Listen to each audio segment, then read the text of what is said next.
பத்திரிகை அன்பர்களுக்கு எங்களுடைய பணிவான வணக்கத்தை தெரிவித்துக் கொள்கின்றோம். மிக பொறுமையாக இங்கு காத்துக் கொண்டிருக்கின்றனர். போன ஆண்டுல காவடி எடுத்துக்கொண்டு தைப்பூச தினத்தன்று நம்முடைய தமிழ் கடவுளான முருகபெருமானை தரிசித்து எல்லோருக்கும் அருள் கிடைக்க வேண்டும் என்கின்ற வேண்டுதலை வைப்பதற்கு ஒரு பெரிய வாய்ப்பு கிடைத்தது. அதே போல இந்த ஆண்டும் கூட முருகபெருமான் அனுமதி கொடுத்திருக்கின்றார். இந்த ஆண்டும் காவடி எடுத்துக்கொண்டு வந்து மேலே சென்று முருகனை தரிசித்துவிட்டு கீழே வந்திருக்கின்றோம். தைப்பூச திருவிழாவை பொறுத்தவரை நம்முடைய தமிழ் இனத்திற்கு மிகவும் நெருக்கமான ஒரு திருவிழா. நான் சார்ந்திருக்கக்கூடிய கிராமம், எல்லா கிராமத்திலிருந்தும் கூட நம்முடைய பக்த கோடிகள், முருக பக்தர்கள் விரதம் இருந்து காவடி எடுத்து இங்கே வந்து முருகபெருமானை தரிசித்துவிட்டு திரும்ப அவங்க இடத்துக்கு செல்றாங்க. இது குன்று இருக்கும் கூடிய இடத்தில் எல்லாம் குமரன் இருப்பான் என்கின்ற கூத்துக்கேற்ப நம்ம பகுதியில் சிவன்மலையாக இருக்கட்டும், பழனியாக இருக்கட்டும், எல்லா இடத்திலும் கூட நம்முடைய சொந்தங்கள் சென்று கொண்டிருக்கின்றார்கள். மிகுந்த மகிழ்ச்சி.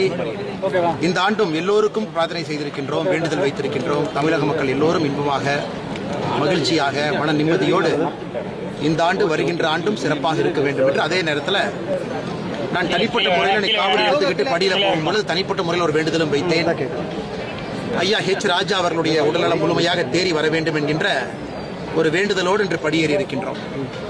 பாரதிய ஜனதா கட்சியினுடைய மூத்த தலைவர், தர்ம போராளி, கட்சிக்காக நிறைய இழந்திருக்கிறாரு, கட்சியினுடைய வளர்ச்சிக்காக நிறைய பாடுபட்டிருக்கிறாங்க. அதனால் இந்த ஆண்டு எல்லா வேண்டுதலோடு ஐயா ஹெச் ராஜா அவர்கள் பூரண நலம் பெற்று விரைவில் வீடு திரும்பி பாரதிய ஜனதா கட்சிக்கு தன்னுடைய முழு உழைப்பையும் கொடுப்பார் என்கின்ற பெரிய வேண்டுதலை முருகபெருமானுக்கு வைத்திருக்கின்றோம். நிச்சயமாக அண்ணனும் திரும்ப 100% குணமாகி வருவார் என்கின்ற முழு நம்பிக்கை இருக்கு. சார், பட்ஜெட் வந்து தமிழ்நாட்டுக்கு தாண்டி கேள்வி கேளுங்கன்னா பதில். சார், பட்ஜெட் வந்து தமிழ்நாடு சிறப்பாக இல்லைன்னு சொல்லியிருக்காரு சார்.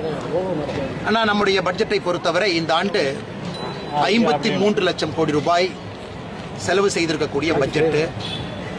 அதில் மிக முக்கியமாக உள்கட்டமைப்புக்கு மட்டுமே சுமார் 12 லட்சம் கோடி ரூபாய் இந்த பட்ஜெட்டில் நம்முடைய நிதி அமைச்சர் அவர்கள் இந்தியா முழுவதும் ஒதுக்கியிருக்கிறாங்க.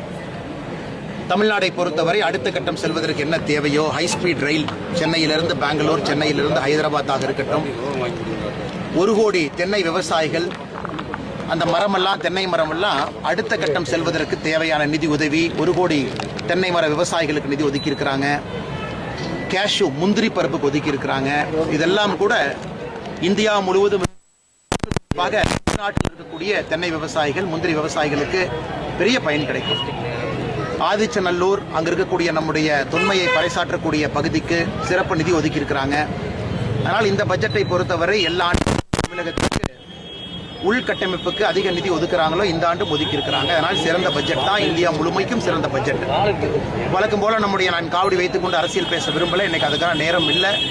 அதனால மாண்புமிகு முதலமைச்சர் அவர்கள் சில குற்றச்சாட்டுகளை வைத்திருக்கின்றார்கள். எப்பொழுதும் அரசியல் காரணத்துக்காக வைக்கிறது தான்.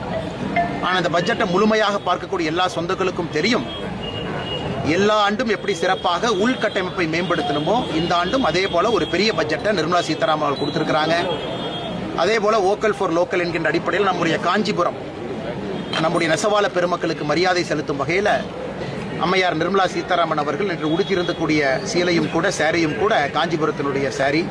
அதனால் நிச்சயமாக தமிழ்நாட்டிற்கு பட்ஜெட்டில் இருக்கட்டும், தமிழ்நாட்டினுடைய கடினமாக உழைக்கக்கூடிய நம்முடைய நெசவாள பெருமக்களுக்கு கௌரவப்படுத்தும் விதமாக இருக்கட்டும், எல்லாமே இந்த பட்ஜெட்ல வந்து இன்னைக்கு ஏராளமான பத்துல வந்தாங்க. இன்னைக்கு மயக்கம் போட்டு விழுந்தாங்க. பஸ் வசதி இல்லைன்னு சொல்லி ஒரே இதா இருக்கு. கிரௌட் மேனேஜ்மெண்ட் சரியில்லைன்னு நினைக்கிறீங்களா சார்? ஆனால் போன ஆண்டு சொன்னதுதான் இந்த ஆண்டு நான் சொல்றேங்கண்ணா. இன்னைக்கு தைப்பூசத்தை பொறுத்தவரை கால் கடுக்க எல்லாம் நடந்து வர்றாங்க. வருகின்ற பாதையில நானும் பார்த்துக்கிட்டே தான் நான் வர்றேன். கிட்டத்தட்ட நானும் 80 கிலோமீட்டர் வர்றேன். வருகின்ற பாதையில நானும் பார்த்துக்கொண்டே வருகின்றேன். போதிய வெளிச்சம், மக்கள் நடக்கிறதுக்கு கழிப்பறைகள், பெண்கள் நிறைய வர்றாங்க, குழந்தைகளுக்கு தண்ணீர் வசதி, அது வருகின்ற பாதையாக இருக்கட்டும். அதே போல பழனி கோவிலும் கூட அரசு கொஞ்சம் முறையாக கவனம் கொடுத்து அடுத்த கட்டம் எடுத்து செல்வதற்கு அரசு முக்கியத்துவம் கொடுக்கணும். ஆனால் நிச்சயமா பக்த கோடிகளுக்கு இவ்வளவு கூட்டம் வரக்கூடிய ஒரு கோவிலுக்கு, தமிழகத்தில் அதிக வருமானம் அரசுக்கு தரக்கூடிய ஒரு கோவிலுக்கு பக்தர்களுக்கு தேவையான அடிப்படை வசதி இல்லை என்பது உண்மைதான். அது கண்டிப்பா அதை இம்ப்ரூவ் பண்றதுக்கான அரசு நடவடிக்கை எடுப்பாங்கன்னு நம்புறோம். மாவட்ட கோரி நீங்க ஆர்ப்பாட்டம் வர்றீங்க, எந்த அளவுக்கு அரசுக்கு அழுத்தம் கொடுப்பீங்க சார்? ஆனா இது நம்முடைய முன்னாள் எங்களுடைய மாவட்ட தலைவர் பழனி கனகராஜ் அவர்கள் எங்களுடைய மூத்த தலைவர்களாக இருக்கிறாங்க. இது பல ஆண்டு காலமாக பாரதிய ஜனதா கட்சி வைக்கக்கூடிய ஒரு மிகப்பெரிய கோரிக்கை. பழனியை பொறுத்தவரை இந்த பகுதி ஒரு தனி மாவட்டமாக அமைக்கப்பட வேண்டும் என்று தொடர்ந்து அழுத்தம் கொடுத்துக்கிட்டே இருக்கிறோம். ஆனால் எப்பொழுதுமே தேர்தலுக்கு முன்பு சொல்லுவாங்க, அதன் பிறகு மறந்து விடுவார்கள். அதனால தான் இந்த முறை பிப்ரவரி 10ஆம் தேதி பழனி மாநகரத்தில் நம்முடைய பழனி சொந்தங்கள் எல்லாம் ஒன்றாக இணைந்து ஒரு மிகப்பெரிய அரசுக்கு எச்சரிக்கை கொடுக்கும் அளவுக்கு ஒரு ஆர்ப்பாட்டம் நடக்க இருக்கிறது. நானும் அதில் கலந்து கொள்கின்றேன் நம்முடைய காவி சொந்தங்களோடு. அதில் பொதுமக்களும் பெரும் திரளாக பிப்ரவரி 10ஆம் தேதி பழனியிலே நீங்கள் கலந்து கொள்ள வேண்டும் என்கின்ற அன்பான வேண்டுகோளை இந்த நேரத்தில் வைக்கிறோம்.